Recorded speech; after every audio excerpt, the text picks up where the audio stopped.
আলহামদুলিল্লাহ আলহামদুলিল্লাহ আলা জালিল। সমস্ত প্রশংসা প্রশস্তি মহিমা গৌরব আল্লাহ তাআলার, যিনি যাবতীয় সৃষ্টি বস্তু যা সৃষ্টি হয়েছে সব কিছু আল্লাহ রাব্বুল আলামিনই সৃষ্টি করেছেন। তার মাঝে তিনি আমাদেরকে শ্রেষ্ঠত্ব দিয়েছেন মানুষ বানিয়ে, ইনসান বানিয়ে। আমাদের উপরে গুরু দায়িত্ব দিয়েছেন খেলাফতের, প্রতিনিধিত্বের, আল্লাহর গোলামীর। সেই আল্লাহ তাআলারই সকল প্রশংসা, যিনি দয়া করে আমাদেরকে ক্ষমা করার জন্য, আমাদের মর্তবাকে বুলন্দ করার জন্য আমাদের বিভিন্ন সময় দেন, বিভিন্ন মাস দেন, বিভিন্ন দিন দেন। যে দিনের শ্রেষ্ঠ হচ্ছে জুমা দিন, শুক্রবারের দিন। আর জায়গার শ্রেষ্ঠ, স্থানের শ্রেষ্ঠ হচ্ছে মসজিদ। যিনি দয়া করে আমাদের শ্রেষ্ঠ দিন দিয়েছেন, শ্রেষ্ঠ স্থানে অবস্থান করাচ্ছেন এবং শ্রেষ্ঠ কাজের মধ্যে আমাদেরকে নিয়ে যেতে রেখেছেন। আদি অন্তের সকল প্রশংসা সেই মহান রব্বুল আলামিনের জন্যই। আর সকল প্রকার উৎকৃষ্ট দরুদ ও সালাম বর্ষিত হোক সেই মহান আল্লাহর প্রিয় হাবিব ও প্রেমাস্পদ আখিরি নবী, শেষ নবী মুহাম্মদ রাসূলুল্লাহ সাল্লাল্লাহু আলাইহি ওয়াসাল্লাম, যার শাফায়াত ব্যতীত আমাদের কোনো উপায়ই নাই। তাহার প্রতি অনন্তকাল ধরে সকল প্রকার উৎকৃষ্ট দরুদ ও সালাম বর্ষিত হোক। আমরা সকলে অন্তর থেকে বলি আমিন, আল্লাহুম্মা আমিন।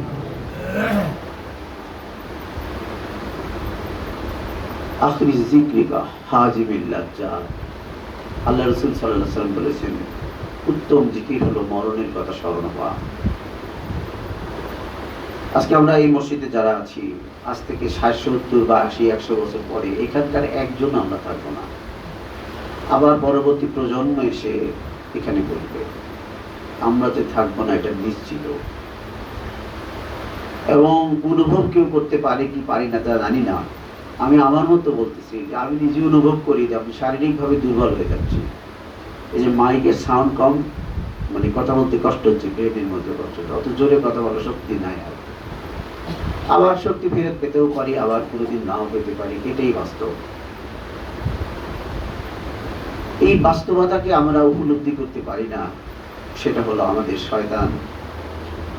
আমাদের আল্লাহ রাব্বুল আলামিন দুনিয়াতে পাঠিয়েছেন শুধুমাত্র পরীক্ষা করার জন্য। আর পরীক্ষার সামগ্রীর মধ্যে অনেক সামগ্রী তিনি দিয়েছেন। তার মধ্যে একটা অসাধারণ সামগ্রী দিয়েছেন, অসাধারণ একটা চিজ দিয়েছেন, সেটা হলো শয়তান। তিনি অবশ্যই বলেও দিয়েছেন, ইয়া তোমাদের প্রকাশের শত্রু, নাকি বলেন না? তিনি বলে দিয়েছেন প্রকাশের শত্রু। তিনি যাকে শত্রু বলে দিলেন তাকে আমরা বন্ধু করে নিচ্ছি, তাকে আমরা চিনতেছি না। আর তিনি যাদেরকে বন্ধু করে দিলেন তাদেরকে আমরা পর করে দিচ্ছি। এই হলো বর্তমান পৃথিবীর বাস্তবতা। আমরা কতিপয় মানুষ এখনো এখানে আছি, আমরা যে মাহফিলগুলো করি আর কি, এটা আমার কাছে আশ্চর্যজনক হয়। বর্তমান জামানার সাথে আমাদের মাহফিলগুলোর কোনো মিল নাই। মানুষে করে রাত্রিবেলা, আমরা করি দিনের বেলা। মানুষে করে অনেক রকমের চিল্লাফাল্লা দিয়ে বিভিন্নভাবে কথা বলে, আমরা বলি সাধারণভাবে। আমাদের সবকিছু অতি অন্যদের সাথে অবাস্তবের মতো, স্বাভাবিক, অতি স্বাভাবিক, খুবই জনশীল, অনাড়ম্বর, চাকচিক্যহীন। এবং হাদিসে এসেছে এইরকম ভাবেই যে ইসলাম প্রথমও ছিল অচেনা, অপরিচিত, অখ্যাত লোকদের কাছে। ইসলাম পুনরায় ফিরে যাবে অপরিচিত, অখ্যাত, অসম্মানিত, অখ্যাত লোকদের কাছে। এই জন্য কিছুটা সুখী হই, খোদার শুকরগুজারিও করি যে যদি সেই দলের অন্তর্ভুক্ত আমরা হতে পারতাম। হয়তো হতে চলেছি, হয়তো হয়েছি, কিন্তু শেষ পর্যন্ত টিকে থাকবো কিনা এই নিয়ে আমি বিশেষ করে খুবই সংশয় আছি। কারণ চোখের সামনে বহু কিছু ঝরে যাচ্ছে, দেখতেছি একাধারে। কারণ এতটা কঠিন, এতটা ঘোর বিপদ আমাদের এই জামানাকে বলা হয়েছে আখিরি জামানা, ঘোর ফিতনার জামানা। আর হিন্দুরা বলে ঘোর কলিযুগ, মানে অন্ধকার। মুসলমান বলে ঘোর ফিতনা। এতটাই ফিতনা আমাদের। এই ফিতনার জামানাতে আমাদের এত বই পুস্তক, এত তাফসীর, এত মগনা, এত মত, এত পথ, কোন দিকে যাব আমরা? কার কথা বিশ্বাস করবো আমরা? আর নিজেরাও তো অত সময় নেই যে গভীরভাবে দিন চর্চা করব, খুঁজে খুঁজে হক বের করব। কি উপায় আমাদের? কি উপায় আমাদের বর্তমান পৃথিবীতে? তো আমার শায়েখ, আমি আমার শায়েখকে বিশ্বাস করি। শায়েখদেরকে আসলে ওই রকমই বিশ্বাস করা দরকার যেমন সাহাবীগণ তার রাসূলকে বিশ্বাস করেছে, নাকি কোনো যুক্তির কারণে বিশ্বাস করেছে? আপনার কথা তো মনোযোগ দিয়ে শোনেন, আজকে তো লম্বা মাহফিল হবে না। যে কথাগুলো হবে হয়তো আল্লাহ তাআলার সবচেয়ে সুন্দর কথাগুলি হবে। কারণ আমরা জিকিরকারী, জিকিরের পরই বসে গেছি। আমাদের মুখ দিয়ে শয়তান কথা বলতে পারবে না, বলেন ইনশাআল্লাহ। সাহাবীরা রাসূল সাল্লাল্লাহু আলাইহি ওয়াসাল্লামকে বিশ্বাস করতেন, তার বিশ্বাসের মতে তারা চলতেন। তার যৎসামান্য উদাহরণ যা আপনারা জানেন, আমি শুধু স্মরণ করিয়ে দিয়ে আপনাদের ঈমানটাকে তরুতাজা করে দেব ইনশাআল্লাহ। সেটা হচ্ছে হযরত আবু বকর সিদ্দিক রাদিয়াল্লাহু তাআলা। তিনি যখন অস্বাভাবিক একটি কাহিনী বললেন মানুষের কাছে, মিরাজের ঘটনা, সকলেই চিন্তা করলো যে এইবার যে পাগল, তাকে ঠেকানোর একমাত্র পথ এইবারই। সবাই খুব খুশি হলেন যে আমরা যে তাকে জিনের চিকিৎসা করতে চাই, বেলা কিছু বলছি, বিশ্বাস করা নাই কেউ।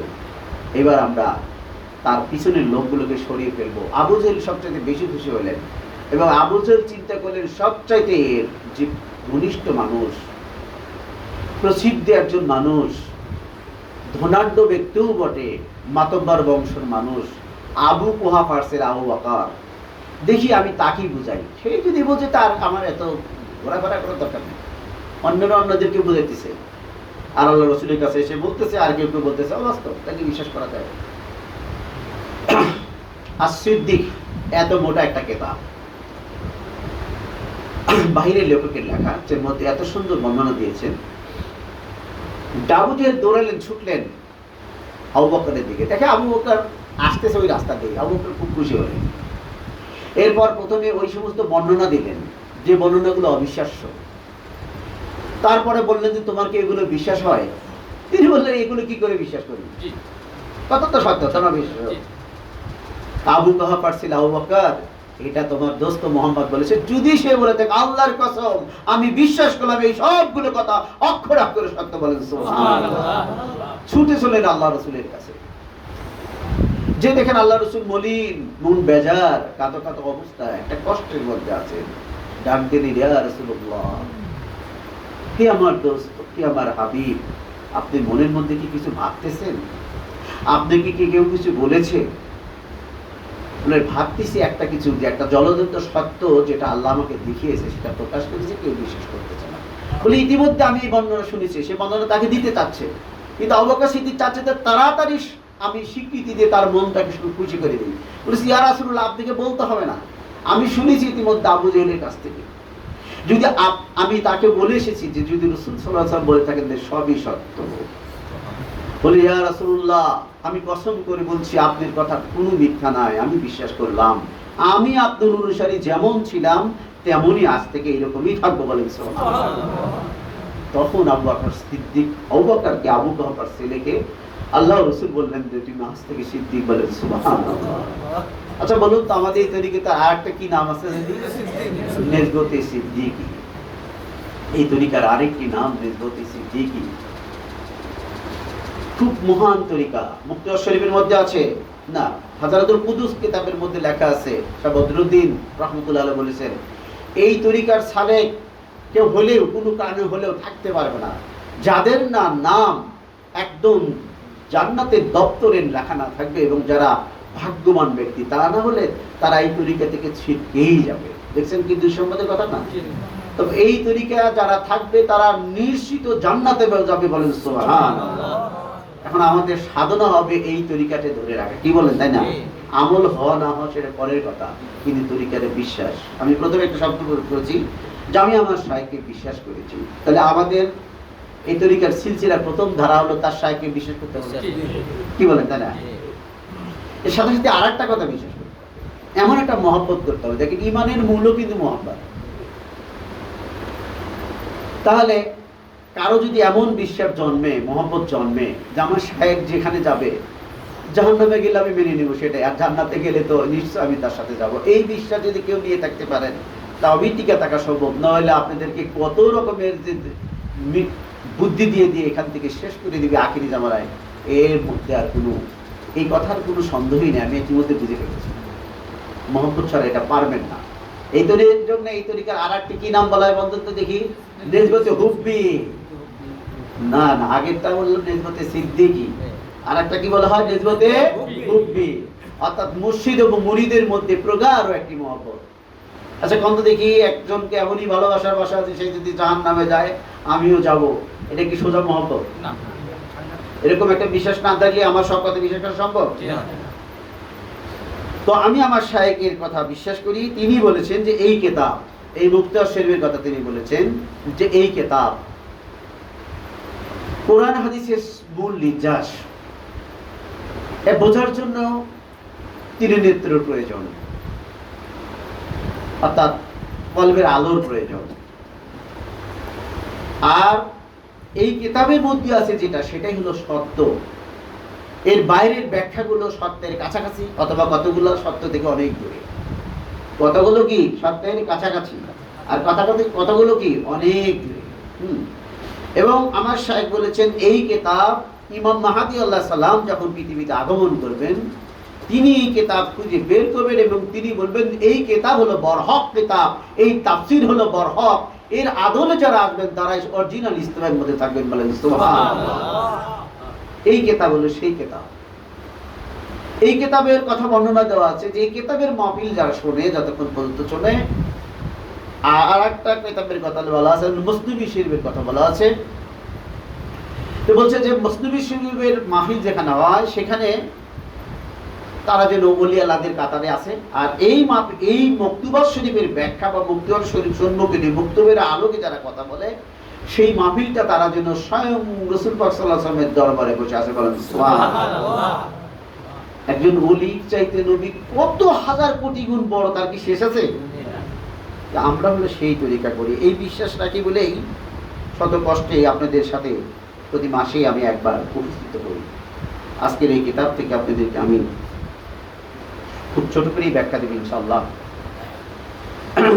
92 মুক্ত শাইখ কবিরের নিকট লিখেছেন হযরত ইমাম মুজাদ্দিদ আল-বিসানি রাহমাতুল্লাহ আলাইহি। আল্লাহ তাআলা আমাদেরকে এবং আপনাদেরকে হযরত নবী করিম সাল্লাল্লাহু আলাইহি ওয়াসাল্লামের শরীয়তের উপর কায়েম রাখুন, বলি আমিন। আমরা তো এটা চাই, তাই না? সাবধান, শোনো, আল্লাহর জিকির দ্বারাই অন্তঃকরণ শান্তিপ্রাপ্ত হয়, আলোকিত হয়। এখানে ব্র্যাকেটে দিয়েছে কোরআন, অর্থাৎ এই কথাটা কোরআনের কোন এক আয়াতেও আছে। যেমন এই আয়াতেও থাকতে পারে আলা বিযিকরিল্লাহি তাতমাইন্নুল কুলুব। এরপরে আসছে কলবের শান্তির পথ আল্লাহর জিকির বা স্মরণ, গবেষণা ও প্রমাণিত নহে। এরপরে মুজাদ্দিদ আল-বিসানি রাহমাতুল্লাহ আলাইহি একটি পদ্য আকারে, কবিতা আকারে সাংঘাতিক একটা মারাত্মক কথা বলেছেন। কাষ্টের পদের মতো প্রমাণের পথ, স্থির থাকে না উহা চলিত বিপদ। কাষ্ঠের পদের মতো প্রমাণের পথ, অর্থাৎ আমরা যারা বিভিন্ন দলিল দিয়া আত্মোপলব্ধি করি না, কিন্তু দলিল দ্বারাই কই যে এটা সত্য। একটা হলো আত্মোপলব্ধি করা, একটা হলো দলিল উপলব্ধি করা। জিকিরের দ্বারা যেটা হয়, মুজাদ্দিদ বলছেন এই তরিকার ফকিরগণ আত্মিক বিকাশ দ্বারা যাহা লাভ করে, আলেমগণ পাঠ করিয়া তাহাই পায়।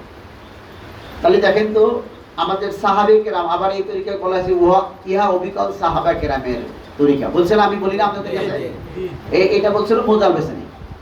মুজাদ্দিদ বলছেন ইহা অবিকল সাহাবা কেরামের তরিকা। এখানে বলা হয়েছে যে কাষ্টের পদের মতো প্রমাণের পথ, স্থির থাকে না চলিত পথ। অর্থাৎ যারা প্রমাণ দিয়ে, বিভিন্ন কেতাবাদি দিয়ে প্রমাণ করতে চায় হক বাতিল বা রাস্তা সিরাতুল মুস্তাকিম, তারা পারবে না। কাঠের পাও দেখি চলা যাবে বেশি দিন? কাঠের পা কখনো ঠিক মতো পা ফেলতে পারবে না, পারবে না। কাষ্ঠের পদের মতো প্রমাণের পর স্থির থাকে না ওহা চলিত বিপদ। অর্থাৎ দলিল প্রমাণাদি দ্বারা, তার কারণ দেখেন এক একজন এক এক দলিল দিতেছে। এই কইতেছে এই পদ সঠিক, এই কইতেছে এই পদ সঠিক, সে কইতেছে এইভাবে নামাজ পড়া সঠিক, ও কইতেছে এইভাবে নামাজ পড়া সঠিক, এই কইতেছে এই তসবিহ করা ভালো, ওই কইতেছে ওই তসবিহ করা ভালো। কোন দিক যাবে? কথা ঠিক না বেটি? কাষ্ঠের পদের মতো প্রমাণের পথ স্থির থাকে না অচলিত বিপদ। অর্থাৎ আখিরি জামানা এমন একটা সময় চলে আসবে যে দলিলে এই দলিলই খুঁজবে, কিন্তু আল্লাহর সাথে সম্পর্কটাই আসলটা যেটা সেটাই হবে না। অথচ ইমানটা হলো আল্লাহর সাথে সম্পর্ক। কিভাবে? ওয়াল্লাযীনা আমানু আশাদ্দু হুব্বান লিল্লাহ। মুমিন তো সেই যে আল্লাহকে সবচেয়ে বেশি ভালোবাসে, তাই না? তো ভালোবাসা কি সম্পর্ক ছাড়া হবে না? এই যে আমরা খুতবার শেষ স্থানে খুতবাতে কি বলি? তাই না? বলছে আমরা যদি, আল্লাহ বলছে তোমরা যদি আমার জিকির করো তাহলে আমিও তোমাদের কি করি? জিকির করি, স্মরণ করি। তার মানে কি দুইজনের মধ্যে একটা যোগাযোগ হয়, একটা মহব্বত হয়, তাই না? যদি আল্লাহ তাআলার সহিত কোনরূপ সম্বন্ধ হয় না, তথাপি জিকির দ্বারা এক প্রকারের সম্বন্ধ যুদ্ধ হইয়া থাকে। এখন হয়তো স্বাভাবিক শরীয়ত বলতে পারে কেমনে সম্বন্ধ হলো, এই কথার মোজাল্লেসের উত্তর দিয়েই দিছে। ওই রকম সম্বন্ধ যদিও হয় না, নবীদের মতো সম্বন্ধ যেহেতু আসে না, যদিও হয় না, তথাপি জিকির দ্বারা এক প্রকারের সম্বন্ধ অর্জিত হইয়া থাকে। আল্লাহর সহিত মৃত্তিকা কি আর তুলনা হইবে? অবশ্য স্মরণকারী ও স্মরণকৃত বস্তুর মধ্যে একরূপ সম্বন্ধ হয়, তাতে ভালোবাসা জন্মিয়া থাকে। বলেন সুবহানাল্লাহ। স্মরণকারী আর স্মরণ যাকে করা হয়, এই দুইজনের মধ্যে একটা সম্পর্ক হয়, সম্বন্ধ হয়। আল্লাহর সাথে আমাদের একটা সম্বন্ধ হয় নাকি? এই সম্বন্ধর প্রকারভেদ, সম্বন্ধের গভীরতা দেখেন। যেমন যারা শুধু জুমার নামাজ পড়েছে তারাও কিন্তু আল্লাহর সাথে একটা সম্বন্ধ আছে। কারণ ও যদি সম্বন্ধ নাই থাকতো, অর্থাৎ ঈমান যদি নাই থাকতো, তাহলে তো জুম্মাতে আসতোই না। কিন্তু সে কি করলো? সে জুমার নামাজে এমন টাইমে আসলো যে খুতবাটা কখন দিবে ঘড়ি ধরে আসলো। এসে, এটা যারা শহরে থাকেন তারা দেখবেন, আমরা শহরে অনেকদিন থেকেছি, জানি যে পিছনের কাতারে, রাস্তার কাতারে যেভাবে হোক খালি সালামটা ফিরানের সাথে সাথে যার যার জুতা নিয়ে সেই যে দৌড়, তাই না? সেই যে দৌড়। এবং দেখবেন যারা দোতলায় তিনতলায় থাকে এই লোকগুলো ওই রকমই পিছিয়ে পিছিয়ে চলে যাচ্ছে। কিন্তু যারা প্রথম কাতারে আসে, যারা এই লোকগুলো হয়তো বুড়াসুরা মনে করেন আর ইমানদারি মনে করেন, তারা কিন্তু অত সহজে বের হয় না, তাই না? কথা ঠিক না এটা? এই যে যারা আসলো এবং গেল, তাদের সাথে তো একটা সম্বন্ধ আছে না? নাই? আছে। তাদের তো আসতেই না। কিন্তু এই সম্বন্ধ দিয়ে কোনো কাজ হবে না। এখানে জিকিরকারীদের সাথে আল্লাহর যে একটা সম্বন্ধ হয়, সেই সম্বন্ধ হলো এই যে আপনাদের মতো সম্বন্ধ। বলেন সুবহানাল্লাহ। দেখেন আপনারা বহু দূর থেকে এসেছেন, অনেক আগে এসেছেন, আবার এখনো বের হওয়ার কোনো নাম নেই। কারণ আপনারা এসেছেন আল্লাহর সাথে সম্বন্ধ স্থাপনের জন্য, আল্লাহর দাসত্ব করার জন্য, ইবাদত করার জন্য, নাকি বলেন? এই কথাটা এখানে লেখছে, যখন ভালোবাসা প্রাবল্য হয় তখন অন্তঃকরণ অবশ্যই শান্তি প্রাপ্ত হয়, এবং যখন অন্তর্জগৎ প্রশান্ত হয় তখন সে স্থায়ী সৌভাগ্য লাভ করিয়া থাকে। অন্তঃকরণ যখন শান্তি পাবেন, ইবাদতে যখন আমরা যখন শান্তি পাবো, তখন আমরা কি পাবো? তখন আমরা এক ধরনের সৌভাগ্য লাভ করবো এবং শান্তি পাবো। সৌভাগ্য লাভ আমরা তখনই পাবো। খোদার জিকির করো যাবত জীবন। কথাটা মজাদার পেছনের কবিতা আকারে, কিন্তু কথাটা তো আল্লাহরই, আমি বুঝে দিচ্ছি, অসুবিধা নেই। এরপরে মজার পেছনে বলতেছেন, খোদার জিকির করো যাবত জীবন, অন্তর পবিত্র করে খোদার স্মরণ। বলেন সুবহানাল্লাহ। অন্তর পবিত্র করে কি? খোদার স্মরণ। স্মরণ মানে কি কখনো উচ্চারণ? স্মরণ মানে তো কখনো উচ্চারণ হতে পারে না, তাই না? কখনো উচ্চারণ হতে পারে না। স্মরণ হলো মনে মনে যেটা, যাকে বাবা হয়। মানুষ যাকে বেশি ভালোবাসে তাকে মন থেকে বের করতে পারে না। পারে নাকি? কোন দেখি ভালোবাসার এটাই একটা দ্বার। সেটা যেই হোক, প্রথম ভালোবাসার একটা আলাদা উৎপত্তি থাকে। আমরা যখন কাউকে বেশি ভালোবাসি, হঠাৎ বহু কারণে যখন পেয়ে গেলাম, তখন সহজে ওর সাথে মিশতে ঘুরতেছি না। এই কারণে আমাদের তরিকার যারা সালেক হন, ভালোবেসে আসেন বায়াত হন, এবং প্রথমে জিকিরটা অন্যরকম সুন্দর হয়, তাই না? তারপরে ধীরে ধীরে ভালোবাসাটা গভীর হয়, কিন্তু তখন অনুভবটা আবার আর এক রকমের হবে। আচ্ছা, ওই বিষয়ে আমরা পরে কথা বলবো ইনশাআল্লাহ তাআলা। এখানে মোদাল হোসেন বলতেছেন, খোদার জিকির করো যাবজ্জীবন, অন্তর পবিত্র করে খোদার স্মরণ। তো অন্তর পবিত্র করা ছাড়া তো কোনো উপায় নাই। আমরা কোরআন শরীফে দেখতে পাই, ইয়াউমা লা ইয়ানফাউ মালু ওয়ালা বানুন ইল্লা মান আতা আল্লাহ বিকলবিন সালিম। আল্লাহ রাব্বুল আলামিন কোরআন শরীফের মধ্যে বলতেছেন, আশুরা 88 এবং 89 নম্বর আয়াতে আল্লাহ রাব্বুল আলামিন বলতেছে, যে দিবসে, যে দিনে ধন সম্পদ ও সন্তান সন্ততি তোমাদের কোনো উপকারে আসবে না, ইল্লা মান আতা আল্লাহ বিকলবিন সালিম। কিন্তু সেই দিনই উপকৃত হবে কেবল সেই যে আল্লাহর নিকট ফিরে যাবে কলবে সালিম নিয়ে, জিকিরময় কলবে। বলেন সুবহানাল্লাহ। এখন কথা হলো, উপকার আসবে কি আসবে না, উপকারের কথা চিন্তা করি কি করি না, এই বিষয়ে কথা বলবো। আমরা প্রতিদিন মাইকে শুনি যে অনেক মারা গেছে, তমক মারা গেছে, কিন্তু কি আশ্চর্য, আমাদের শত্রু আমাদের অন্তরের পর্দাটাকে এমন ভাবে দিয়েছে যে আমিও যে মারা যাবো এটা কিন্তু আমাদের মনে থাকে না, তাই না? জানাজা গিয়েও আমরা, এমনকি এমনও পরিবার আছে যে তার নিজের আত্মীয় স্বজন, মা বাপ জানাজা করতেছে, তারপরও ভাবতেছে আজকে দোকানদারিতে বিকেল বেলা অনেক কজন পাওনা টাকাওয়ালা আছে, তাড়াতাড়ি এটা শেষ করে দোকানে যা বসতে হবে। এরকমও কিন্তু মানুষ আছে, বিশ্বাস করে। অথবা নিজেরা এরকম অনেক মানুষ আছে, হয়তো বা আপনজন না হোক, অন্তত প্রতিবেশীরে তো হয়, কিন্তু প্রতিবেশী হওয়ার আপনজন হওয়াতে একই কথা। বোধ কথা, মারা তো আমারও যাওয়া লাগে, কি বলে, সেটা আত্মীয় হোক আর অপরিচিত হোক, সেই হোক। এই মহা সত্য কথাটা আমাদের মনে করতে দেয় না যে সে হলো শয়তান, তাই না? আর তার কথা বলা হয়েছে সে হলো প্রকাশের শত্রু। আর এখান থেকে বাঁচতে হলে আমাদেরকে যে জিনিসটা প্রয়োজন, আপনাদেরকে আমি একটু ব্যাখ্যা করে শোনাই। হাদিস শরীফে বলা হয়েছে, ইলম অন্বেষণ করা। অন্বেষণ মানে কি? খোঁজা। এখানে কিন্তু ব্যাখ্যার একটা ভুল আছে, আমরা যেটা আমার শাইখের কাছ থেকে জেনেছি। আমরা পড়ি যে তলাবুল ইলমি ফারিদাতুন আলা কুল্লি মুসলিমিন। আব্বা হুজুর বলছে যে তলাবুল ইলমি মানে তলব মানে অন্বেষণ করা। এখনকার আলেমরা না বুঝে ব্যাখ্যা দিতেছে, তলাবুল ইলমি কয়া বলতেছে ইলম শিক্ষা করা। আসলে শিক্ষা কথা কিন্তু না, আসলে তলব শব্দের অর্থ কি? অন্বেষণ, খোঁজা মানে তলব কর, খোঁজে।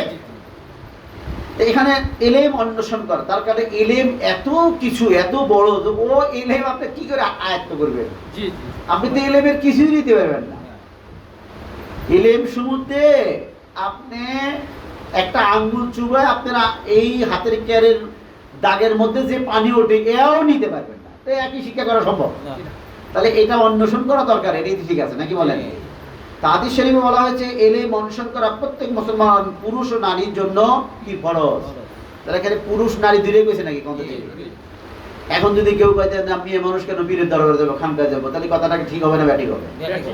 হ্যাঁ। আবার বলা হয়েছে এলেম দুই প্রকার, এক প্রকার যাহা শুধু জিহ্বা পর্যন্ত সীমিত থাকে।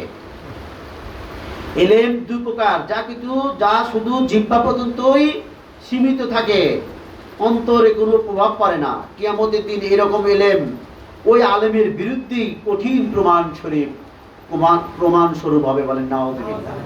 তাহলে এলেম হলো দুই রকম, একটা থাকে জিহ্বার মধ্যে নাকি, এটা তার বিরুদ্ধে সাক্ষী দিবে, আর একটা থাকে অন্তরের মধ্যে, সেটা উপকারে লাগবে না। এখানে লেখছে কাষ্টের পদের মতো প্রমাণের পথ স্থির থাকে না, চলিত বিপদ। আচ্ছা, ওটার ব্যাখ্যা আরো কিছু এগিয়ে আমি আপনাদেরকে দিচ্ছি।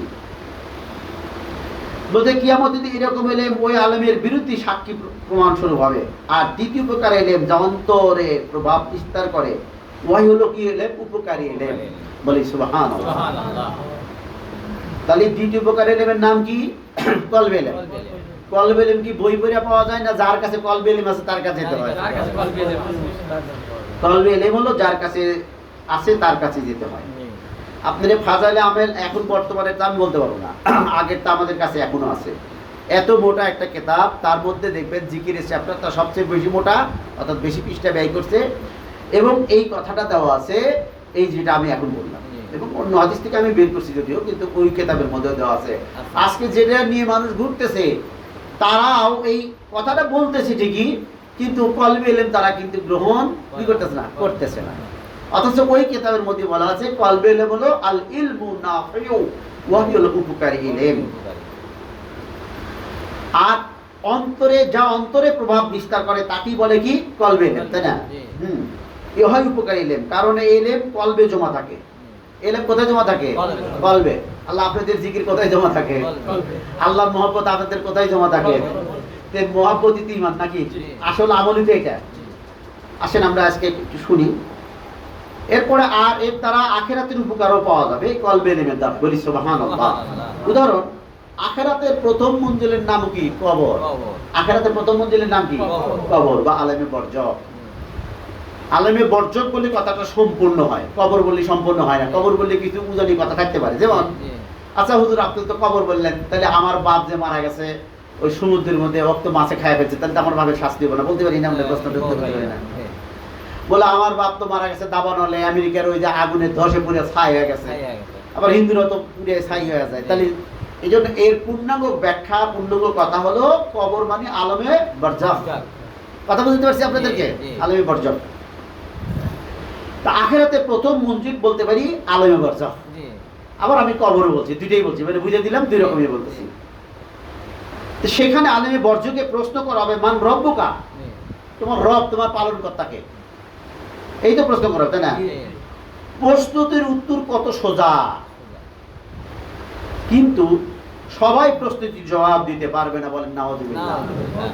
প্রশ্নটার উত্তর তো সোজা আল্লাহ, কিন্তু এটা কে করতে পারবে না, সবাই উত্তর দিতে পারবে না। এটা আমার কথা না, কিতাব কথা, আমি কিতাব থেকে কথা বলতেছি।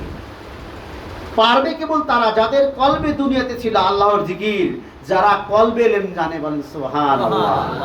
কথা বুঝতে পারতেছি আপনাদেরকে?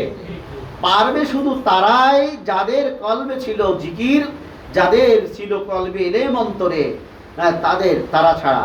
কেননা আখিরাতের জগতই হলো কলবের জগৎ। দেখ, কলবের জগৎ যদি না হবো, তার তো আগুনে পুরা ছাই করে দিছে। ওই হিন্দুরা যেমন বিশ্বাস করে তো শেষ, আর তো কোনো সমস্যা নাই, নাউযুবিল্লাহ, পাগলের কথা, তাই না? কিন্তু ওরা তো বর্জকের জগৎ। তাহলে দেখেন কলবে ইলম কতটুকু জরুরি। এখন আল্লাহ রাসূল ইলম শিক্ষা করা বলেছেন ফরজ, অন্বেষণ করা, শিক্ষা না। আমি তো সবার কথা বলতেছি, তলাবুল ইলমি ফারিদাতুন আলা কুল্লি মুসলিমিন, প্রত্যেক মুসলমান নর ও নারীর জন্য। এখানে নারী এবং নর দুটো আসছে নাকি? মনে রাখবেন, দুইটাই আসছে। এই উভয়ের জন্য ইলম অন্বেষণ করা, মানে খোঁজা। খোঁজা, এই খোঁজা মানে মাহফিলে আসা। ওই প্রতি মাহফিলেই খুঁজতে হবে আমাদের, কখন জানি হেদায়েত পাই, কখন জানি কোন নূর আমার মধ্যে বসে যায়, সেই নূরই হয়তো আমার আখিরাতের নাজাতের কারণ হয়ে দাঁড়াবে। খোঁজা লাগবে নাকি? খোঁজা লাগবে, খোঁজা লাগবে, খুঁজতে হবে। তাই এখানে বলা হয়েছে, হাদিসে লেখছে সবাই প্রশ্নের জবাব দিতে পারবে না, কারণ যাদের কলবে দুনিয়া ছিল না আল্লাহ জিকির, যাদের কলবে আল্লাহ কলবে ইলম ছিল না, তারা পারবে না। কেননা এই আখিরাতের জগৎটা হলো কলবের জগৎ। বুঝতে পারছি আপনাদেরকে? আখিরাতের জগৎটা হলো কলবের জগৎ। কালামে পাকে বলা হচ্ছে, এবং সেদিনে অন্তরে যা আছে তাই প্রকাশ পাবে। অর্থাৎ এই দুনিয়াতে যদি দুনিয়াদারি যদি আমাদের থাকে, শুধু আমাদের বসবাসটাই যেন দুনিয়ার জন্য, বসবাসটাই যেন দুনিয়ার শান্তির জন্য। সাংঘাতিক কথা বলবো আপনাদেরকে, খুব সোজা কথা, কিন্তু হয়তো এইভাবে ব্যাখ্যা আমরা হয়তো বুঝি না। সেটা হলো আমাদের আল্লাহ পাঠিয়েছেন কেন? ওমা খালাকতুল জিন্না ওয়াল ইনসা ইল্লা লিয়াবুদুন, আমি মানুষকে পাঠিয়েছি, জিনকে পাঠিয়েছি শুধু আমার ইবাদত, অর্থাৎ পরীক্ষার জন্য, যে তারা আমাকে ভালোবাসে কি বাসে না, নাকি? আর কোনো কারণ আছে? তার কোনো কারণ নাই। এখন এই পৃথিবীতে এসে যদি দুনিয়াই আমাদের ভরে নেই অন্তরের মধ্যে, তাহলে এখানে কি বলতেছে যে কোরআনে আল্লাহ তাআলা বলতেছেন সূরা আদিয়াতের 10 নম্বর আয়াতে, সূরা আদিয়াতের 10 নম্বর আয়াতে বলতেছে, এই পৃথিবীতে যা তুলে নেবে আলমে বরজকের জগতে, আখিরাতের জগতে, ওটাই প্রকাশ করা হবে। নাউযুবিল্লাহ, আমরা মরে যাবো তাহলে, তাই না? তো বাঁচার উপায় হলো আমরা এখনো সংশোধন হয়ে নিব, ইনশাআল্লাহ সংশোধন হবো না? সংশোধন হওয়ার পথ খোলা আছে যতদিন না সূর্য পশ্চিম দিক থেকে উদিত হয়। সুবহানাল্লাহ। ভাগ্য না আমাদের? হ্যাঁ, আমরা এখনো সংশোধন হতে পারি। এতদিন বুঝি নাই, জীবনের উদ্দেশ্য মনে করেছি বিয়ে শাদী করা, সন্তান সন্ততি বড় করা, চাকরি দেওয়া, বাকি দেওয়া, বিবাহ দেওয়া, শাদী দেওয়া, ঘর দুয়ার করা, আত্মীয়তা বাড়ানো, চেয়ারম্যান করা, মেম্বারি করা, মাতব্বরি করা, গ্রামের মধ্যে প্রভাব সৃষ্টি করা। না তো, আল্লাহ তো সেই জন্য পাঠান নাই। আল্লাহ তো পাঠিয়েছে তাকে আল্লাহর ইবাদত করার জন্য, আল্লাহর দাসত্ব করার জন্য। অর্থাৎ ইবাদতের মূল হলো আল্লাহর সাথে মহব্বত স্থাপন করার জন্য, নাকি? আর এই পৃথিবীতে বেশি দিন থাকবো না, একটু খেয়াল দেন আপনারা সকলেই। এই পৃথিবীতে আমরা বেশি দিন থাকবো না। আজকে শুরুতে একটা কথা বলেছি, 80 বা 100 বছর পরে এখানকার আমরা কেউ থাকবো না। থাকবেন? কিন্তু সাল তো এখন 2025, আবার তো 2125 সালে একদিন হবে না? কিন্তু আমরা তো কেউ থাকবো না। তাহলে ওই আজ থেকে 10,000, 20,000, 100 কোটি বছর আগে যারা মারা গেছে তারা কোথায় আছে? নিশ্চয় তারা ওই যে ইন্তেকাল করছে, ওরা স্থানান্তর করছে, মানে আল্লাহর কাছে ফিরে গেছে। হ্যাঁ, অর্থাৎ আমরা দোয়া পাঠ করি, ইন্না লিল্লাহি ওয়া ইন্না ইলাইহি রাজিউন। আমরা এই কথার মানে হলো আমরা বুঝি না, তাই আমাদের অন্তরটা ঘামে ওঠে না। এই কথার মানে হলো যে নিশ্চয় আমি আল্লাহর কাছে ফিরে যাব। অর্থাৎ যখনই কেউ বললো যে অমুক ভাই মারা গেছে, তখনই আমরা বলতেছি নিশ্চয় আমি আল্লাহর কাছে ফিরে যাব। এই কথাটা যদি বাংলাতে মনে করেন, দেখবেন একটু হলো অন্তরে রিয়াকশন হবে না? আমরা তো এমনি একটা বকে দিতেছি, হেও বকে যেতেছে, নিজেও বুঝতেছে না। মানে কি? মানে হলো নিশ্চয় আমি আল্লাহর কাছে ফিরে যাব। আল্লাহর কাছে কি নিয়ে যাব? কি নিয়ে যাব? এখানে কি তুললাম? অন্তরের মধ্যে হিসাব নিকাশ তুললাম। আমার যে প্রকাশ্য শত্রু শয়তান যেভাবে আমাকে পরিচালিত করে সেইভাবে পরিচালিত হলাম। আল্লাহ যেভাবে আমাদেরকে পরিচালিত করতে বলেছেন, পরিচালিত হতে বলেছেন, সেভাবে তো পরিচালিত হই নাই। আচ্ছা না, হই নাই, কোনো অনুতাপটা কোথায়? অনুতাপ হলে তাও তো আল্লাহ ক্ষমা করে দিত, সেটাও তো আমাদের নাই। হ্যাঁ, এই কথাই বলা হয়েছে সূরা আদিয়াতের 10 নম্বর আয়াতে, এই পৃথিবীতে তোমরা যেটা তোমাদের ভিতরে উঠবে, তোমাদের যে ফিকির উঠবে, হ্যাঁ, আমাদের আখিরাতের ফিকিরের প্রয়োজন, সবচেয়ে বেশি প্রয়োজন আখিরাতের ফিকির। আর আখিরাতের ফিকিরের জন্য সবচেয়ে বেশি প্রয়োজন আল্লাহর জিকির। বলেন সুবহানাল্লাহ। আল্লাহর জিকির যার বেশি হবে না, সে কখনো আখিরাতের ফিকিরে পড়তেও পারবে না।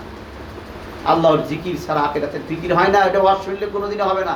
এই জন্য তো এত ওয়াজ শোনে কিন্তু আখিরাতের ফিকির করে। যে নিজে ওয়াজ করে তারই তো ফিকির নাই, তারই তো কয়েকটা গাড়ি, তারই তো বইয়ের কত গহনা সোনা তারা আছে, তার ঠিক মতো জাকাত দেয় কিনা তারই তো সন্দেহ আছে। সে নিজেই তো সুন্নতের মধ্যে নাই, আল্লাহ রাসূলের হাল কি এরকম ছিল?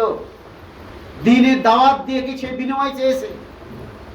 তাহলে কার কথা শুনবো আমরা? কারণ হলো তার জিকির নাই, জিকিরের কথাও সে বলে না। বরং সে জিকিরের কথা বললেই সে বিভিন্ন উদাহরণ দিয়ে বোঝায় যে পীরের কাছে যাওয়া যাবে না, ভাই পীরের কাছে যাওয়া যাবে না। কত বুদ্ধি দিয়ে দিচ্ছে তারা। অত সূরা আদিয়াতে 10 নম্বর আয়াতে আছে, এই পৃথিবীতে যেটা তোমার অন্তরে উঠবে সেটাই প্রকাশ পাবে, কিয়ামতের দিন আল্লাহ ওটাই বের করবে। তাহলে অন্তরের মধ্যে জিকির তোলার দরকার আছে না নাই? অন্তর আনা জিকির থাকলে ওই জিকিরই প্রকাশিত হবে। কিন্তু যাদের কলবে আল্লাহর জিকির নেই, তাদের কল থেকে তখন কোনো জবাবই বের হবে না।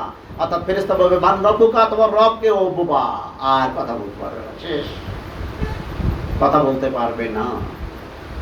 জিকির ছিল না, আর কথা বলতে পারে। এত কোরআন মুখস্থ করছে, এত হাদিস যাচ্ছে, এই মান রব্বুকা, এটা যে আল্লাহ প্রভুপালক, এটা তার কলবে ইলম যদি না থাকে, জবান ইলম যতই থাকে।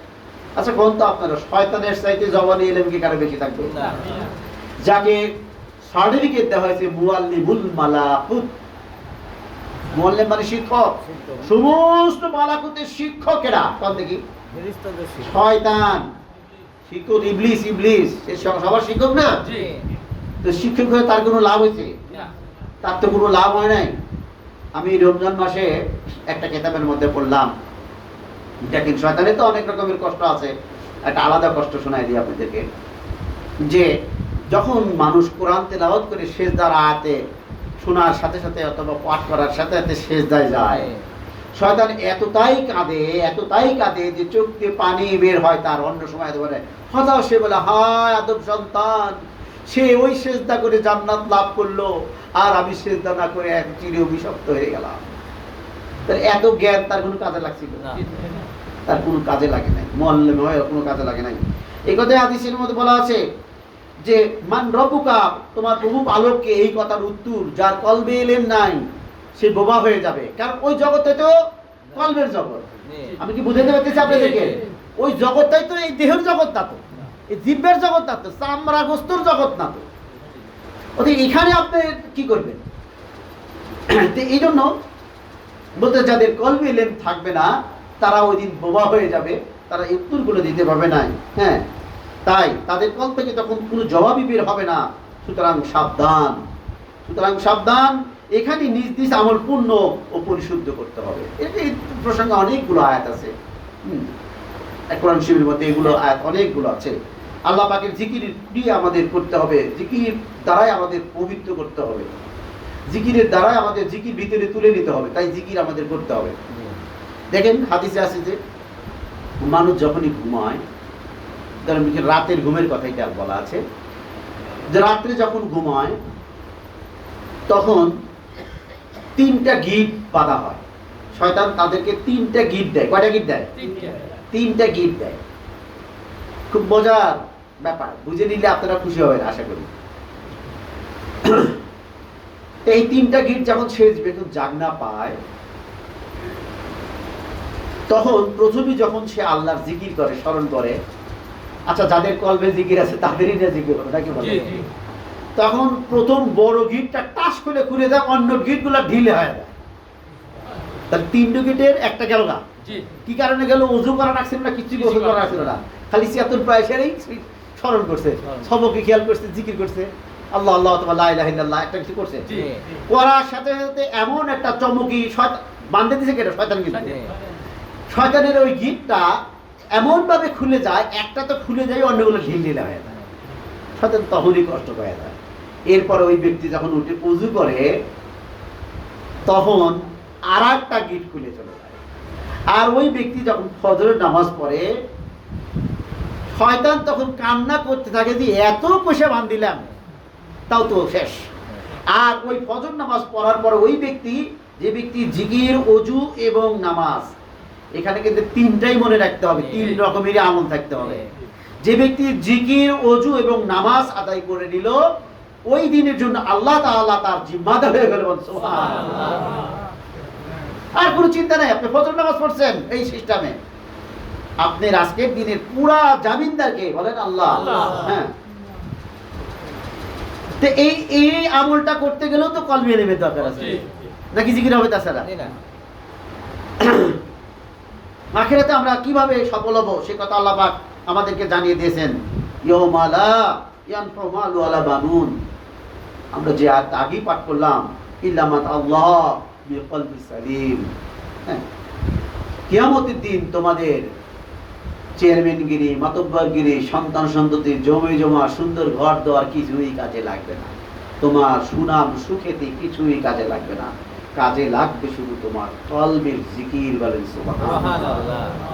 বুঝতে পারতেছি আপনাদের? আমি জানি না। এখন কয়েকটা হাদিস সরাসরি কিতাব থেকে নিয়ে এসে আপনাদের শোনাচ্ছি।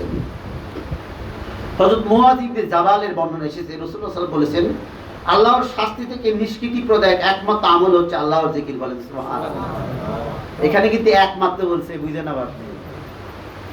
একমাত্র বললে কি আর কোনোটা থাকে? তাহলে কমে যায়। তাহলে হুজুর কি কয়? তাহলে নামাজ আমি কিন্তু শুরুতেই পাঠ করেছি, আকিমুস সালাতা লিযিকরি, তার মানে কি নামাজের মধ্যেও জিকির থাকতে হবে নাকি? মুআয ইবনে জাবাল রাদিয়াল্লাহু তাআলা আনহু, এটা তো সাহাবী, হাদিস সহিহ, তিরমিজি শরীফ, ইবনে মাজাহ শরীফের হাদিস। বলছেন যে রাসূল সাল্লাল্লাহু আলাইহি ওয়াসাল্লাম বলেছেন, আল্লাহর শাস্তি থেকে নিষ্কৃতি প্রদায়ক একমাত্র আমল হচ্ছে আল্লাহর জিকির। আবু সাঈদ খুদরি রাদিয়াল্লাহু তাআলা বর্ণনা এসেছে, রাসূলুল্লাহ সাল্লাল্লাহু আলাইহি ওয়াসাল্লাম বলেছেন, ফেরেশতারা জিকিরের মাহফিলকে বৃত্তাকারে ঘিরে রাখে। বলেন সুবহানাল্লাহ। আল্লাহর করুণার বিরতিহীন বর্ষণ হয় ওই মাহফিলের উপর। বলেন সুবহানাল্লাহ। অর্থাৎ এই যে আমরা যে জিকির করতেছি, তাই না, আল্লাহর ইয়েতেছি, জিকিরের কথা বলতেছি, এখানে ফেরেশতারা আমাদেরকে বৃত্তাকারে ঘিরে রেখেছে এবং আল্লাহর করুণার যে একটা বর্ষণ, অর্থাৎ যাকে বলে ফয়েজ, ফয়েজ মানে তো অদৃশ্য বৃষ্টি, তাই বলছি না সবসময় তো আপনাদের শোনায়। যদি দৃশ্য হলে তাহলে তো দুনিয়ার মানুষ ধরে এই আল্লাহর করুণার মনে কোন কথা হইলো। হ্যাঁ, তে একটা হাদিস বললাম যে যেখানে জিকির হলো নিষ্কৃতি পাওয়ার একমাত্র আমল, পরবর্তীতে আর একটা হাদিস আসলো যে যেখানে জিকির হয় ওই মাহফিলে ফেরেশতারা ঘিরে রাখে এবং আল্লাহর করুণার বিরতির বর্ষা হয় মাহফিলের উপর। আর আল্লাহ জিকিরকারীদের আলোচনা করেন তার নৈকট্য ভাজন ফেরেশতাদের সঙ্গে। মুসলিম শরীফে হাদিস বলেন সুবহানাল্লাহ। এরপরে কি এই হাদিস অনুযায়ী আসতেছে যে এই আমরা যে কজন মানুষ আছে একদম নাম ধরে ধরে আল্লাহর নিকটতম ফেরেশতাদের কাছে নাম ধরে ধরে বলতেছে, বলেন সুবহানাল্লাহ। অবিশ্বাস করবো? বিশ্বাসের নামই ঈমান নাকি?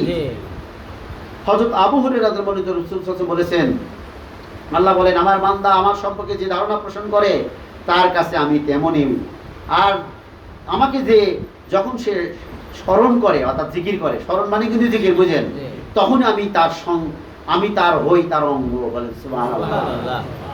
যদি সে আমাকে মনে মনে স্মরণ করে তবে আমিও তাকে স্মরণ করি সঙ্গোপনে, আর যদি সে আমাকে স্মরণ করে বিন্দুবদ্ধ হয়ে অর্থাৎ বৃত্তবন্ধ হয়ে অনেক মানুষের মধ্যে, তখন আমিও তাকে স্মরণ করি ফেরেশতাদের সঙ্গে নিয়ে। বুখারী ও মুসলিম শরীফের হাদিস, বলেন সুবহানাল্লাহ। তাহলে কলবে জিকির থাকলে আমি কি বলতেছে, আল্লাহ বলতেছে যে যদি কলবে অন্তরে জিকির নিয়ে থাকে সে থাকতে পারে, তখন আমি হই তার অঙ্গ। এই জন্য আজকে শুরুতে একটা কথা বলেছি, ইনশাআল্লাহ আমাদের জিহ্বা দ্বারাই শয়তান কথা বলতে পারবে না, বলছিলাম নাকি?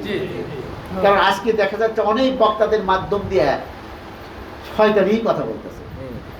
এই যে আমাদের এক চৌধুরী সাহেব ছিল, এখন ওগুলো বলে সময় নষ্ট। আপনারা যারা ইউটিউবের খবর জানেন না, এক মৌলানার কথা বললো, সমাজের মধ্যে এই কথা বলছে, তাহলে কি ওর মুখ দিয়ে এই সমস্ত নারীদের নাম মুখে আসে করতে বলেন?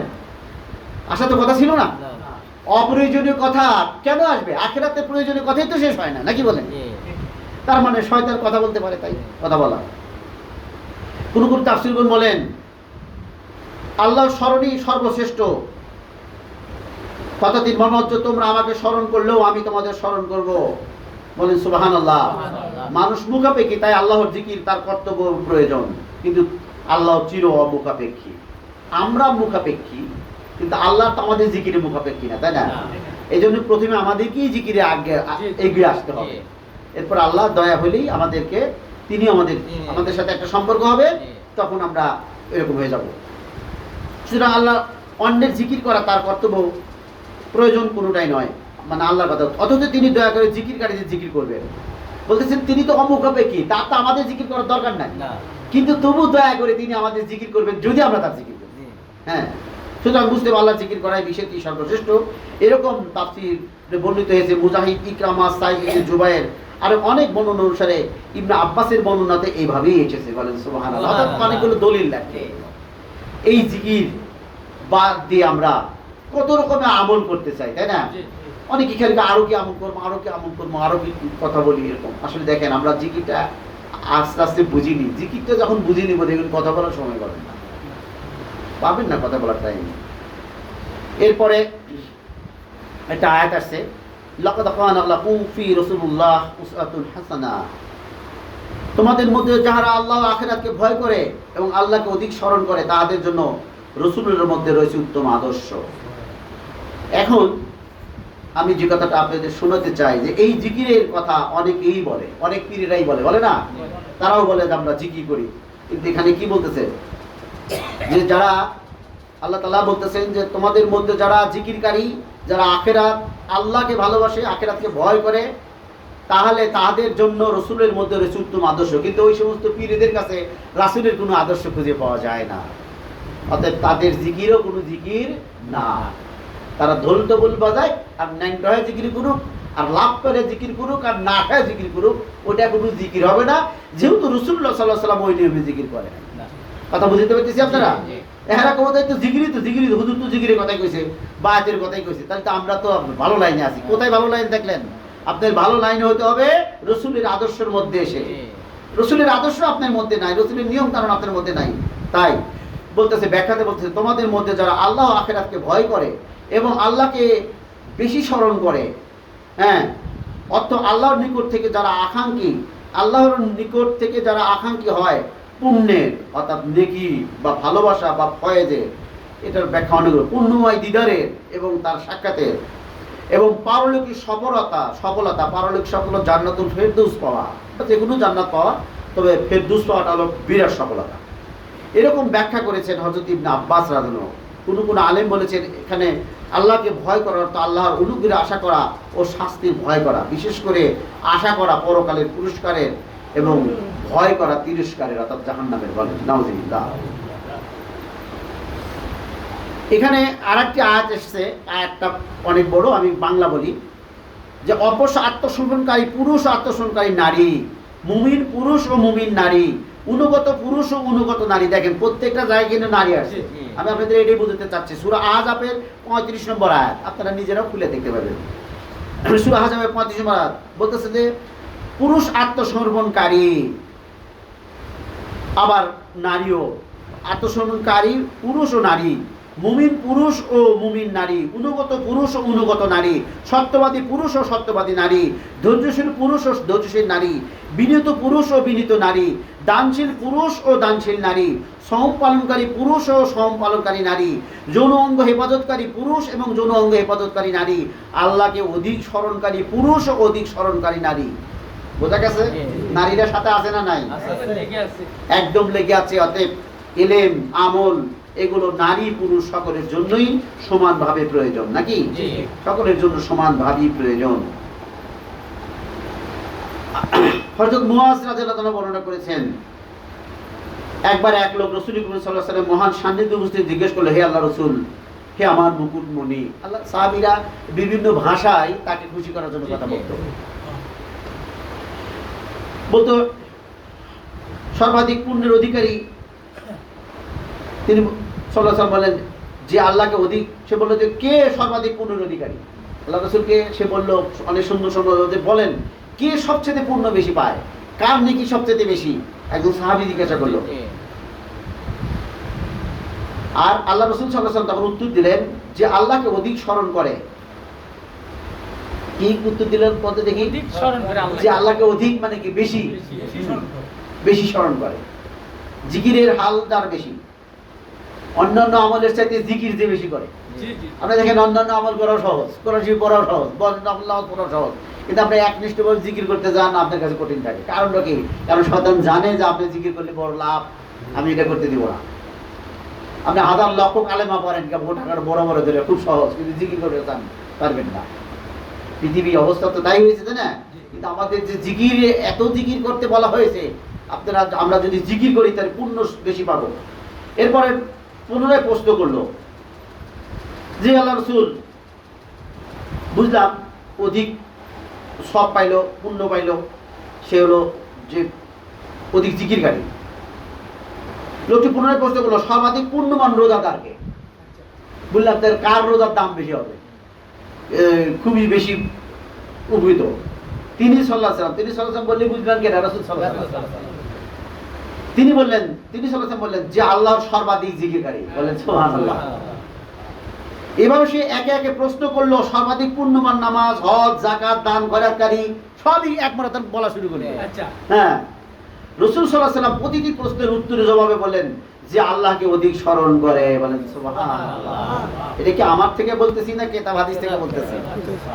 হ্যাঁ, এই জিকিরের আমল পৃথিবী থেকে উঠে যাচ্ছে না? খালি দলিল দস্তবাদী আর বিভিন্ন কিছু, জিকির করার টাইম নাই। এরকম প্রশ্ন উত্তর শুনে আবু বকর সিদ্দিক ওমরকে বললেন সর্বাধিক জিকিরকারী যে অধিকারী হলো সর্বাধিক পুণ্য। রাসূল সাল্লাল্লাহু আলাইহি ওয়াসাল্লাম বলেন অবশ্যই।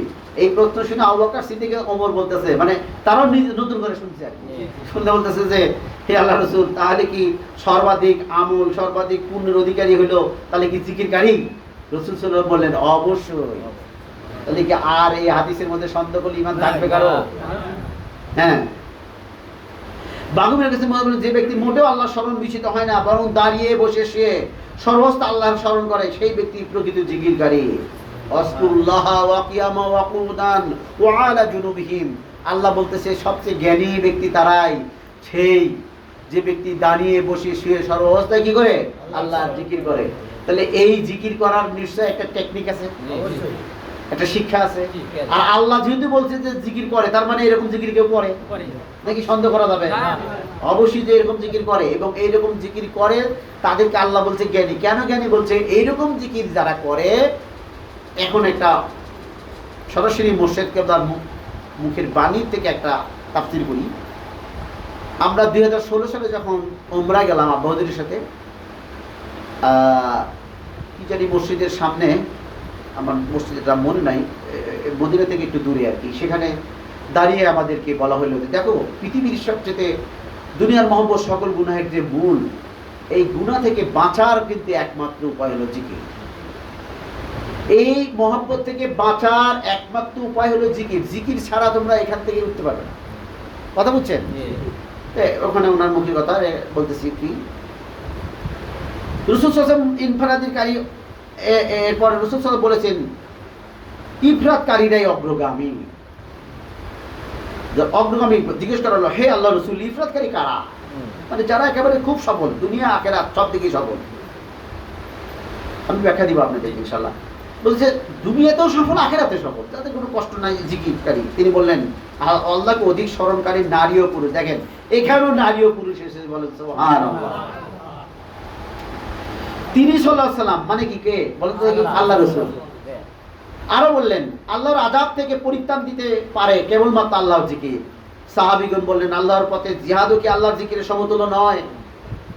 সাহাবীদের মনে নানান প্রশ্ন থাকতেছে, কষ্ট থাকতেছে, কয় কি পরিমাণ জিহাদ করি, খায়া না খায়া যুদ্ধ করি, জীবন দেই, কত নিজেদের স্বল্পল জীবন দিছে। হ্যাঁ, আজকে জিকিরের কথা যেভাবে বর্ণনা দিতেছে, তখন এই জন্য এই সাহাবীরা জিজ্ঞাসা করতেছে যে জিহাদে কি নয়? তিনি সাল্লাল্লাহু আলাইহি ওয়াসাল্লাম বলেন, তিনি সাল্লাল্লাহু আলাইহি ওয়াসাল্লাম কেডা? আল্লাহ রাসূল। আল্লাহ রাসূল সাল্লাল্লাহু আলাইহি ওয়াসাল্লাম বলেন না, জিহাদ ও জিকিরের তুল্য নয়। বলেন সুবহানাল্লাহ, বলেন আলহামদুলিল্লাহ, বলেন আল্লাহু আকবার। এই জিকিরটা আমাদের এই খানকায় প্রশিক্ষণ দেওয়া হয়, এটা আল্লাহর দয়া না আমাদের? হ্যাঁ। তিনি বলেন না, জিহাদও নয় জিকিরের তুল্য। যুদ্ধ করতে করতে কোনো মুজাহিদ যদি তার তলোয়ার ভেঙেও ফেলে, তথাপি জিহাদের তুলনায় জিকিরের মর্যাদা হবে অধিক। হযরত আবু সাঈদ বর্ণনা করে, একবার রাসূল সাল্লাল্লাহু আলাইহি ওয়াসাল্লামের কাছে নিবেদন করা হলো, আল্লাহর বার্তাবাহক, মহাবিচারক দিবসে আল্লাহ সকাশে কে হবে অন্য অপেক্ষা অধিক মর্যাদাবান? বলতেছে আখিরাতের দিনে, মহাবিচারের দিনে কে হবে সবচেয়ে বেশি মর্যাদাবান? কার চেয়ারটা উন্নত মানের? কে বেশি সম্মানিত? আল্লাহ রাসূল সাল্লাল্লাহু আলাইহি ওয়াসাল্লাম বললেন অধিক জিকিরকারী রমণী ও পুরুষ। এখানে আবার রমণীকে আগে নিয়ে আসছে। বলেন সুবহানাল্লাহ। আসলে রমণীরা যদি ইচ্ছা করে আমাদের চেয়ে বেশি জিকির করতে পারবে, কারণ তাদের হালাল রুজি বেশি। আমরা যা মনে হয় তাই করে নিয়ে আসি, কিন্তু একটা মেয়ের কিন্তু হালাল রুজি।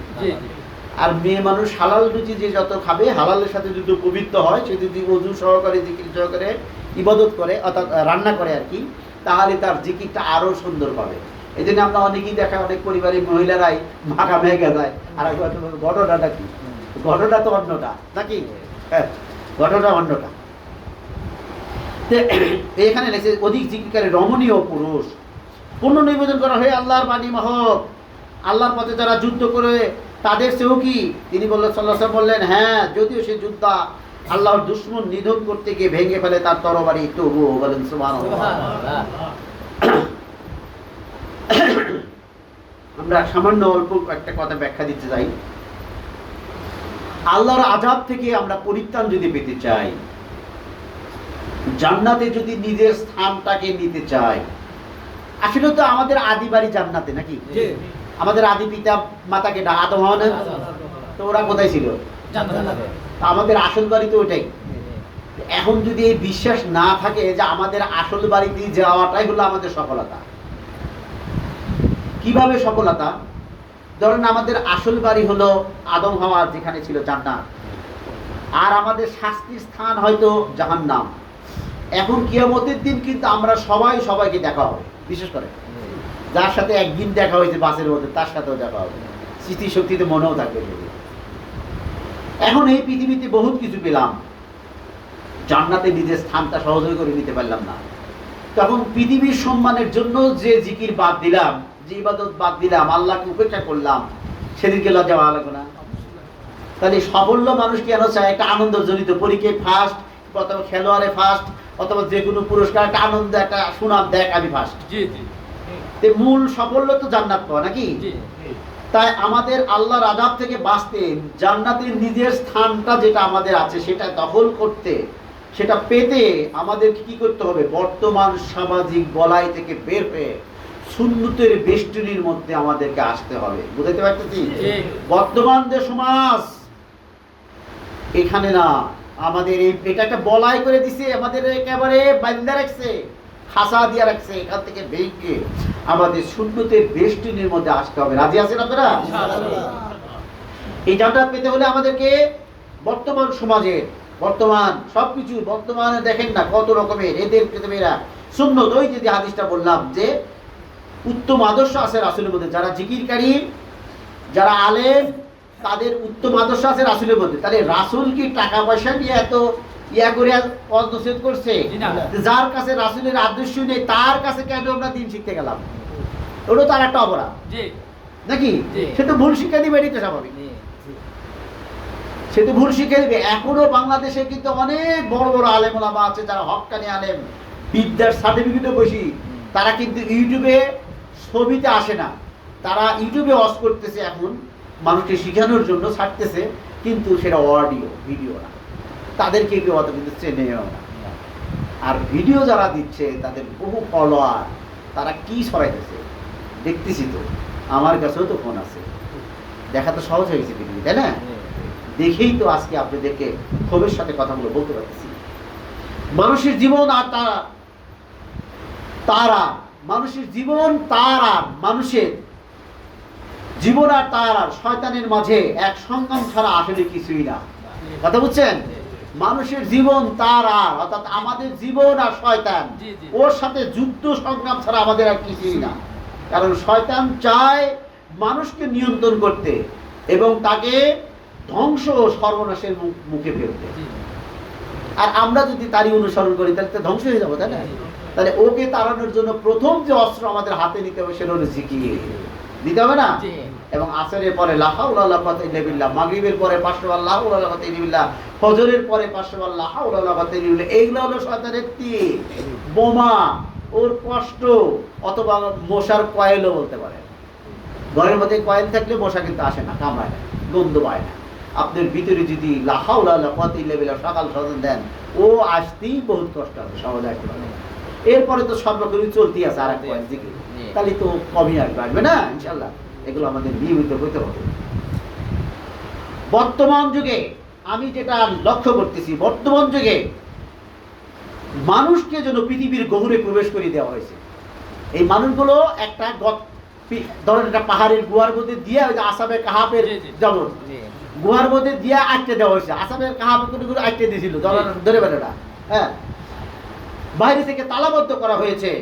তাই চাইলেও আর পৃথিবী কেন্দ্রিক না হয় তারা পারতেছে না। আমরা এমন অবস্থা হয়ে গেছি, আমরা সবকিছু পৃথিবী কেন্দ্রিক না হয় পারতেছি না, তাই না? আমাদের সবকিছু, আমরা একটু দান খরচ করবো, নামাজ পড়বো, তাও যেন পৃথিবী কেন্দ্রিক।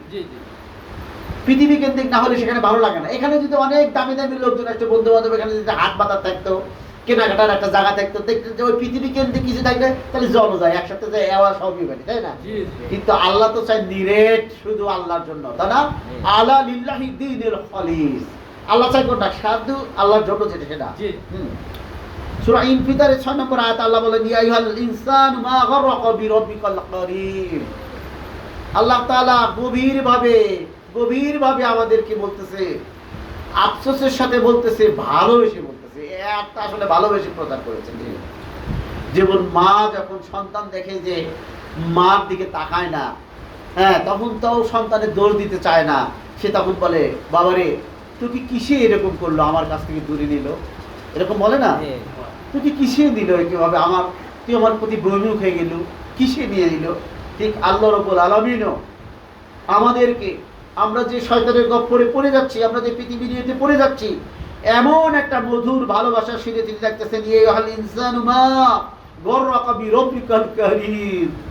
বলতেছে, হে মানুষ, কিসে তোমাকে তোমার মহামহিম প্রভু পালক আল্লাহ সম্পর্কে বিভ্রান্ত করলো? কিসে তোমাদের বিভ্রান্ত করলো? যে আল্লাহ তোমাদের প্রতিপালন করে, যে আল্লাহ তার পরিচয় দেওয়ার জন্য নবী রাসূলকে দিল, আজকে নবী রাসূলকে দিল, আজকে কত ভণ্ডপীর এই পৃথিবীতে জয়লাভ করতেছে। আমরা দেখেন, ভণ্ডপীরের কথা যদি মেনে নেই, ধরেন তারা বিভিন্ন কথা বলে, তাহলে রাসূলের কথা তারাও বলে, তাহলে রাসূলের নাম তোরা বিশ্বাস করার যে রাসূল আছে, মা ফাতেমা ভাই, আলী ভাই, দেশের ভাই, তা রাসূলের কোনো জীবনের মধ্যে তোদের জীবনের সাথে মেলে মা ফাতেমা আলীর কোনো জীবনে কোনো পাতাতে কোনো ইতিহাসে কি তোদের জীবনের সাথে মেলে এরকম একটা পাতা দেখাইতে পারবে তোরা? হাই রে পাগল মানুষ, ওরা যা কয় ওরা কিছু এটা সেটা দেখায় আর আমরা তাই ভুলে যাই, তাই যে না? আমরা তাই ভুলে যাই। তারা কি জগা খিচুড়ি বলে, কি পৃথিবীর আকর্ষণীয় কথা বলে, কি ভয় দেখায়, মানে সাহস দেয় যে তোমাদের একেবারে জান্নাত তো আমরাই দিয়ে দেবো। যেখানে হযরত ওমরের মতো মানুষ তিনি কেঁদে ফেলেছেন আর বলেছেন যদি একজনও জাহান্নামে যায় যদি আমি ওমর হই। আবার আশাও করেছেন যদি একজনও জান্নাতে যায় যদি আমিও হই, আমি হতে পারি। কারণ আশা এবং নৈরাশ্যের মধ্যে ঈমান, কিন্তু এই সমস্ত মানুষের মধ্যে কোনো নৈরাশ্যের ভাব খুঁজে পাওয়া যায় না। তারা যেন বড় পরেজগার হয়ে গেছে। আজ আমরা তাদের ভুলি, তাদের কথা শুনে ভুলে যাই আমাদের জীবনের এই গতি। ফেরারি জীবন ছেড়ে আসুন আমরা আত্মসমর্পণ করি আল্লাহর কাছে। রাজি আছি আমরা? এই ফেরারি জীবন নয়, আমরা এখন আত্মসমর্পণ করতে হবে আল্লাহর কাছে। কোরআন সুন্নাহর আইনের কাছে আমরা চেষ্টা করব বাকি জীবনটা কাটিয়ে দেওয়ার। ইনশাআল্লাহ রাজি আছি তো? হ্যাঁ হ্যাঁ। হাজারো কাজের অজুহাত ছেড়ে দিতে হবে। আমাদের কাজের কত অজুহাত। ইমানের প্রথম কথা হলো ওয়াল্লাযিনা আমানু আশাদ্দু হুব্বান লিল্লাহ। মুমিন তো সেই যে আল্লাহকে বেশি ভালোবাসে, অর্থাৎ যাকে ভালোবাসে তাকে খুশি করার চেষ্টা করে না। ভালোবাসার মাপকাঠিটা কোনটা? যে যাকে ভালোবাসে তাকে খালি খুশি করার চেষ্টা করে। সন্তানকে যেমন মা ভালোবাসে, ওই সন্তান কিভাবে খুশি হবে? এমনকি কিছু কিছু জিনিস খাওয়া যাবে না, ডাক্তার নিষেধ করছে, ও বেদর হয় দেখে তাও খাবার দেয়। আর বাপে বললে ভাই এইটুকু খালি কিছুই হবে না, কারণ ওই মায়ের ওই সন্তানের হাসি মুখটা খুব ভালো লাগে। কথা বুঝতে পারতেছি?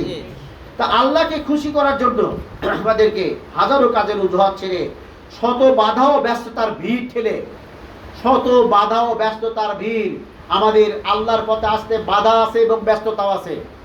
বাধা আছে বিভিন্ন রকমের, তুমিও ওখানে যাও। আরে আমরা বেশি মানুষ হলে এইদিকে, ওই যে বললাম সামাজিক বলয় থেকে বের হয়ে শূন্যতের বেষ্টনীতে আসতে হবে। এই পৃথিবী এখন পৃথিবীর ছড়ায় পড়ে গেছে, ওই বলয়ের মধ্যে আছে। অতএব আল্লাহর দিকে আসতে হলে শত বাধা ও ব্যস্ততার ভিড় ঠেলতে হবে। ভিড় ঠেলবেন, শত ব্যস্ততার ভিড় ঠেলে শত শত প্রয়োজনীয়তার তালিকায়, আপনার প্রয়োজনের কোনো শেষ নাই। এই লোকগুলো যদি বেদার করি আমার পরের দিন কাজে ব্যাঘাত ঘটবে। প্রয়োজন, আমার এটা প্রয়োজন, তাই বলতেছি শত শত প্রয়োজনের তালিকায় এক নম্বরে রাখতে হবে আল্লাহকে খুশি করা। আমি বুঝাতে পারি কিনা জানি না, আমার অল্প জ্ঞান। হ্যাঁ, এক নম্বরে রাখতে হবে আল্লাহকে খুশি করা। এটা মনের মধ্যে একটা নিয়ত রাখতে হবে, আল্লাহকে খুশি করব। কারণ কাল দিন পরে বা এখনই যে কোনো 100 বছর পরে হলো আল্লাহর কাছে আমাকে যেতে হবে এবং সেখানকার জীবন। আর যার ওই বিশ্বাস নাই যে পরকালে জান্নাত জাহান্নাম আছে, তার বিষয়টা আলাদা, তার তো ইমানই নাই নাকি, তার বিষয় তো আলাদা। তাই হাজারো কাজের অজুহাত ছেড়ে শত বাধা ব্যস্ততার ভিড় ঠেলে, হ্যাঁ, শত শত প্রয়োজনীয়তার তালিকায় যত প্রয়োজন আছে প্রথম তালিকার মধ্যে আসতে হবে আল্লাহকে খুশি করা। মনে থাকবে আপনাদের? শত শত প্রয়োজন আছে বুঝতাম, কিন্তু আজকে জুমার দিন, আজকে জিকিরের সময়, এখন আমার প্রয়োজন আল্লাহকে খুশি করা। অতএব প্রয়োজনের তালিকায় এক নম্বরে নিলাম এটাই। এই এক নম্বরে আপনারা নিয়েছেন বলেই তো এখানে এসে গেছেন, বলেন সুবহানাল্লাহ। নিশ্চয় আপনারা এক নম্বরে তালিকায় নিয়েছেন, বলেন আলহামদুলিল্লাহ। কি আপনাদের মনে তাই হচ্ছে না? নিশ্চয় নিয়েছেন এবং আল্লাহ কবুল করবেন ইনশাআল্লাহ, বলেন আমিন আল্লাহুম্মা আমিন। আর সেটাই হচ্ছে আল্লাহর ইবাদত। ইবাদত মানে শুধু এই না যে শরীরের অঙ্গ প্রত্যঙ্গ বিভিন্ন ভঙ্গিমায় ওঠা বসা করা মানে সালাত না। সালাতের ব্যাখ্যা অন্যরকম। আবার এই ব্যাখ্যাটাকে আর এক ব্যাখ্যা দেয় ভণ্ডবেরেরা, আমরা তো দায়ী সালাত করতেই আছি।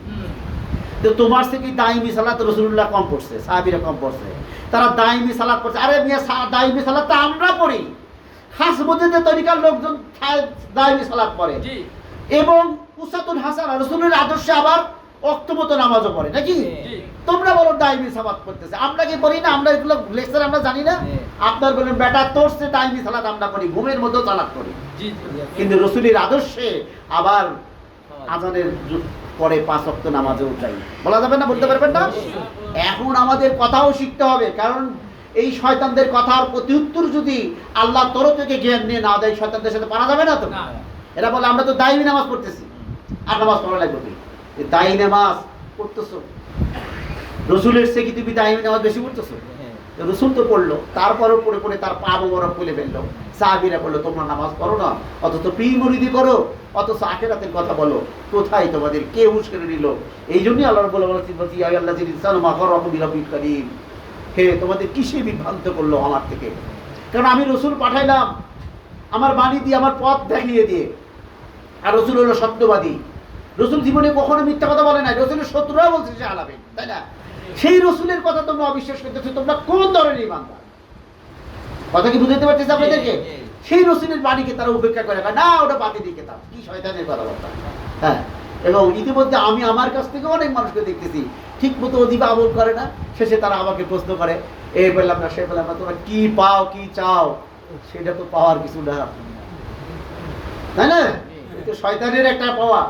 আর শয়তানকে আসার দরজা তো খুলে দিছো, চেয়ার পাঠিয়ে দিছো, হৃদয়ের মধ্যে বসো, ভালো করে বসতে দিচ্ছ, আর তোমরা বুঝতেছো না।